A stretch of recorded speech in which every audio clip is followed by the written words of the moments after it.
Hello. Welcome to Audiotree Live. It is November 13th, 2023, and I'm your host, Fingy.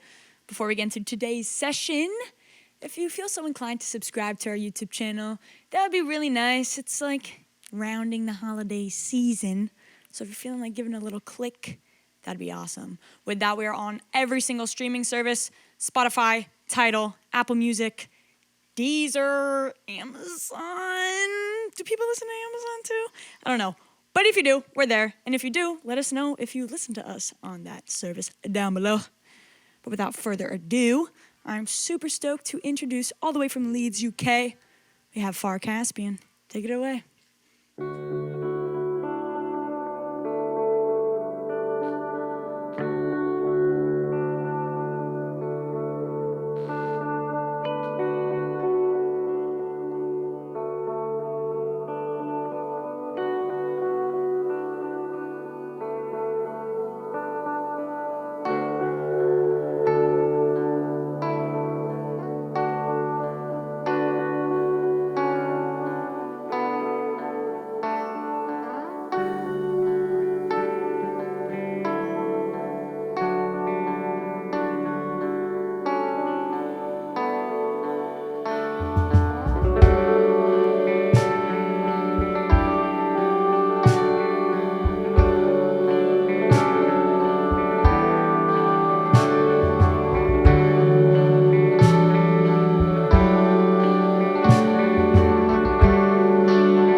I'm loving the like telephone box vocals we have going on over here. Thanks. That's to hide that I've got a really bad cold. And No, I was gonna say I was like I also personally like to slap that on my vocals because I get a little in my head about how I sound. But like we said earlier, we're trying to play into the sonic aesthetics.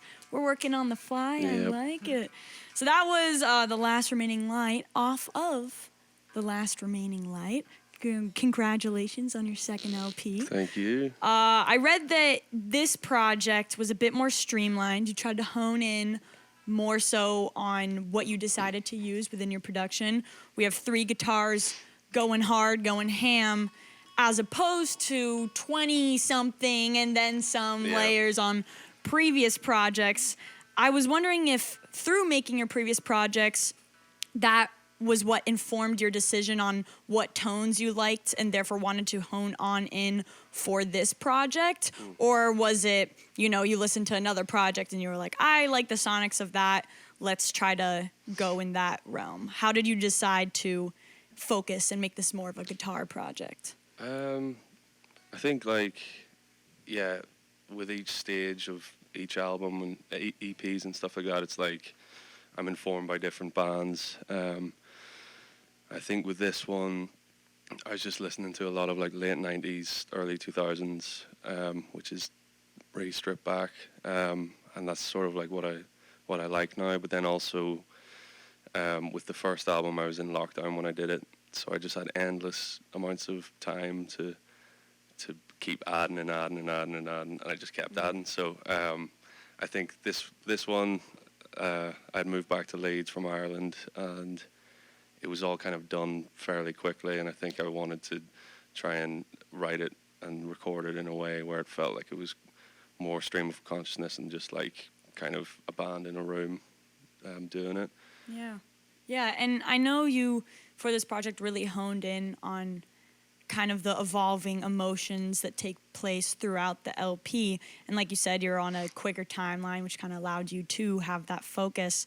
Did you ever run into struggles in writing and creating if you were ever in a present time emotionally that didn't match the emotion that you were trying to convey in your project? Yeah, I mean, yeah, because I did also say before I started writing it that I wanted to try and look at albums more as like sound universes now, rather than like, so on the first one I tried to do as many songs that varied from each other, and then after that I was like, I'd rather do shorter albums that are all kind of in the same soundscape, and do more of them. So it was a bit hard to try and stick to my guns because I change my mind all the time and I start listening to something else and want to do that. Emotionally, it was all kind of, it was fine, the contents of the lyrics, because I do a lot of them just at the same time at the end.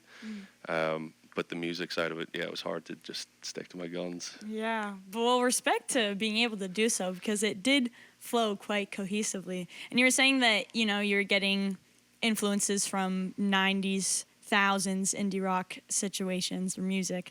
And I was wondering if it's not, too personal. What was your age around that time? Were you in your teens? No, I was born in 93, so I was, 7 or 8. But at that point, cool. in the actual timeline of life, I was just getting into music. I was listening to like Limp Bizkit and Korn. Yeah. Just Rite all of the Passages. Hell yeah. I was like big baggy black trousers, and because I've got 4 older brothers, so they kind of raised me on music, and that's what they were listening to at the time. So that's awesome. That's what I was listening to. I had a awesome. Mohawk and everything. You had a Mohawk? Yeah, just like a 7-year-old. I used to just follow them around, and there was like a big skate scene in the town that I grew up in at that point, so I was just the like tiny kid following them around skating. Yeah, no, I wanted a Mohawk when I was 7, and I asked my mom, and she put like a little egg mixture and put it in my hair first, and she's like, if you like, because I want to do the full buzz situation, but then it was too itchy for me, and I was like, I don't want to do it. But the itchiness was okay for you? Yeah, mine was like that size. It was tiny. Yeah, okay. Soft Mohawk, shall we say. No, because I also read that during this project, you were really trying to nurture your inner child. So it's cool to hear that you're kind of referencing music that maybe you weren't consuming at that time during your childhood, but you were quite literally living parallel to during that time. Do you feel like that there's a coincidence in that? Yeah, I think so. I'm always trying to comfort my inner child and trying to get more connected to him. So, Yeah. yeah, I think it comes through in the music, and it's coming through a bit more now as I work on myself more and more. Yeah. And are there other ways outside of music that you try to nurture your inner child? Is there any ice cream runs that we have to do when we're feeling down, or what do you like to do? I like a pint of Coke, ice cold Coke. I wasn't allowed Coke when I was a kid, so that's my treat. No dark sodas for you? No sodas at all. Dang. Yeah. So when you're feeling down, it's time to get a liter. Yeah. Throw it back for the little guy on the inside. Yeah. Yeah, hell yeah. Well, let's play a couple more tunes. We'll tap back in. Cool.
false for all of you.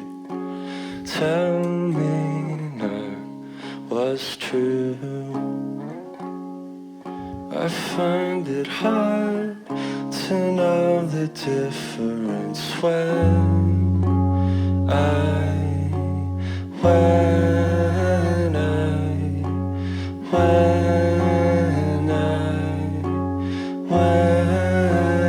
I'm with you.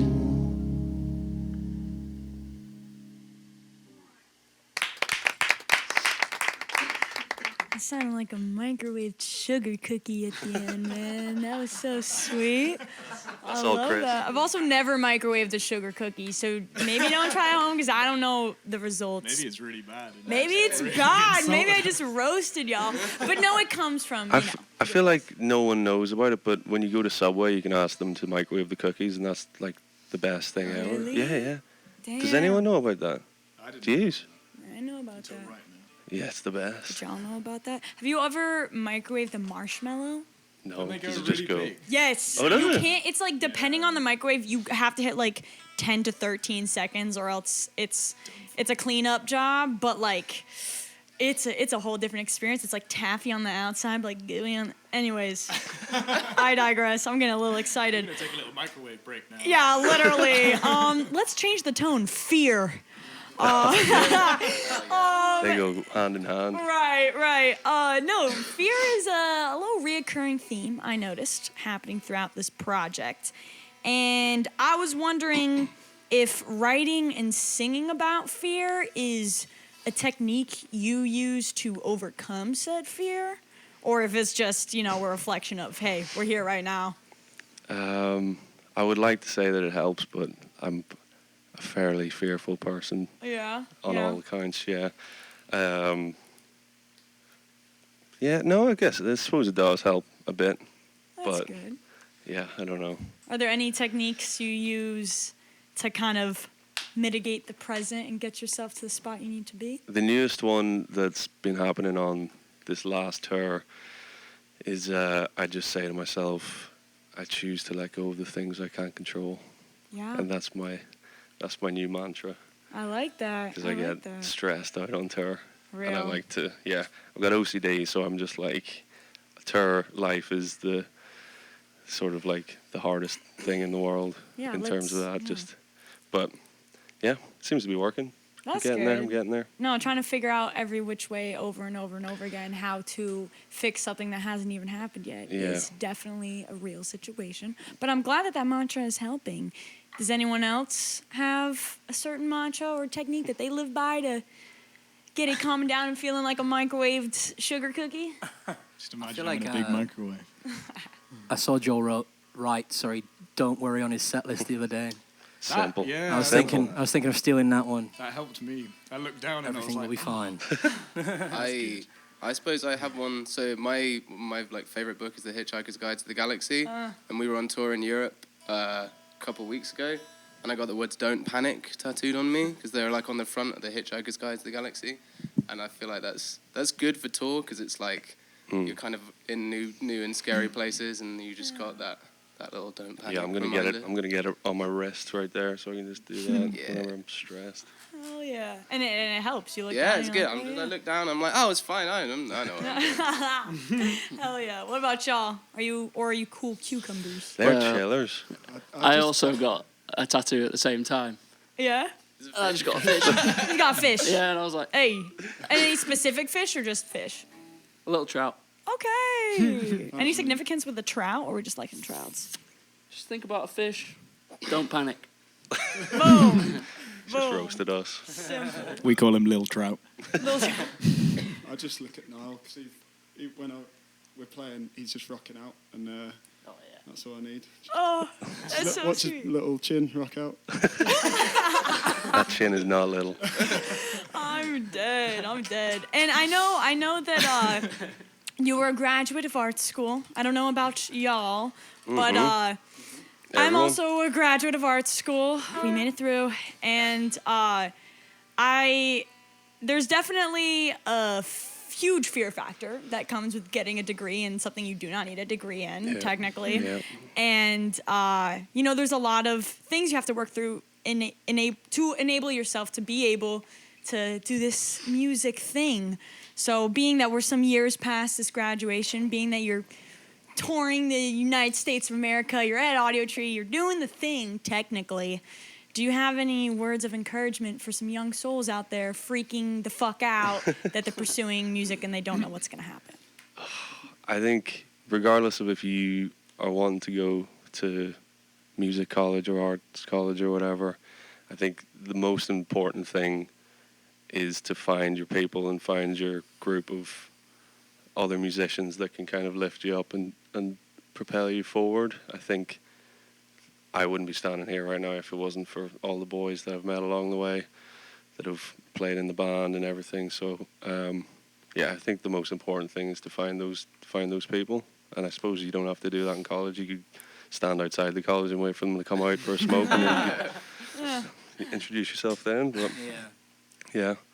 I'd echo that. Meeting all you guys at university was definitely the only reason that I'm getting to tour the US now, because this is a good group of folk is really important. Networking. Yeah. They always drilled that into you at uni. I think make friends with Make Joel. sure you network. Anyone out there, just find Joel, make friends with him. He'll take you to the US. There you go. No, I saw an Instagram post today that was like a little animation of people sitting around. And it's like, I think God put us on this planet to hang out. And I was like, damn, I'm always So caught up true. like, well, I should be doing this, blah, blah, blah.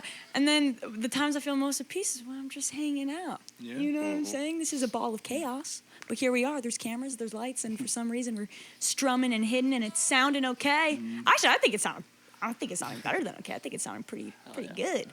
So I'd say maybe- just enjoy it as well, you know? yeah. Like, if it works, it works. If it doesn't, like, we'd still just be playing in pubs if we weren't here. Yeah, exactly. Yeah. We'd all just be loving it anyway. So. We'd still be hanging out in the way that we're just hanging out now. And don't get too attached to like one thing and needing to like what a lot of people get like so laser focused on like this project has to be the one, this has to be the thing, but it's like there's so much to do. Just Which we're all explore guilty it. of doing ourselves. Yeah. Yeah. It's nice to be aware that you can go off on a tangent and do something else. It's fine. Learn how to paint or garden. I don't know how to do either of those things. But maybe one day, because you guys encouraged me to do so. And we got it on camera as well. Yeah, literally. Now I have to garden and paint. Damn. Okay. But here we have a new unreleased track coming up, yeah? Yeah. This was written about 2 weeks ago, just before we came out to America. And we played it for the first time in Soundcheck in Boston 5 days ago. Oh, For yeah. the second time 4 days ago, 3 days ago. And now this is probably the 6th time we're playing it. I like it. Let's rip We'll it. see.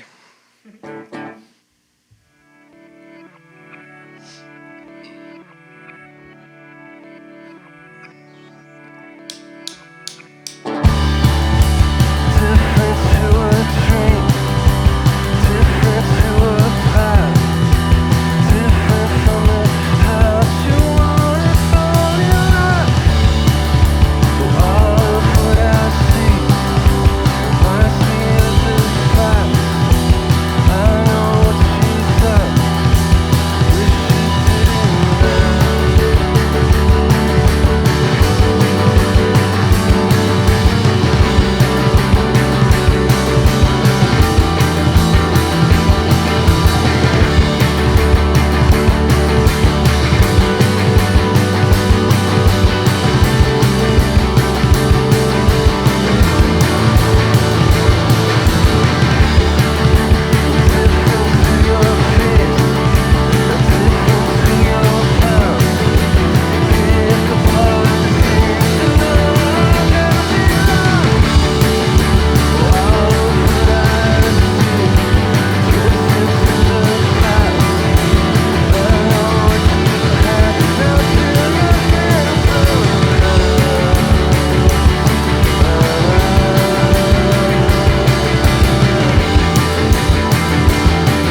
Damn.